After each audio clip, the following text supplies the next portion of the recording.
ng Super Bagyong Yolanda pati mga eskwelahan.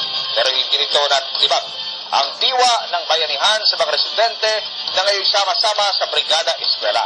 Selfie balita mo yan, Rochelle Calinaw. Magandang araw po. Ako po si Rachel Calinaw, isang bayan patroller. Narito po kami kasama ng ilang mga estudyante ng aming paaralan, ang attorney Roque A. Marcos mula School La Paz, Leyte, isa rin sa mga nasinalanta ng Super Bagyong Yolanda. Sama-samang tutulong-tulong ang mga mag-aaral sa paglilinis bilang paghahanda sa nalalapit na pagbalik eskwela.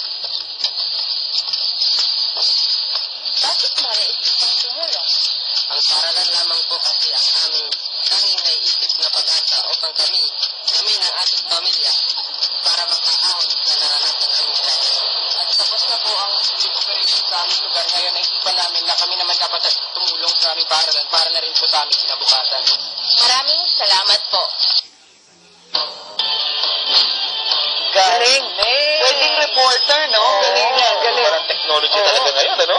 Pwede ka na talaga maging reporter on the spot. Nag-cut, ha? Diretso ang ano. Baka may, ano yun? Baka may monopod. Meron. Saludo po tayo sa bayanihan ng mga estudyante dyan sa Leyte.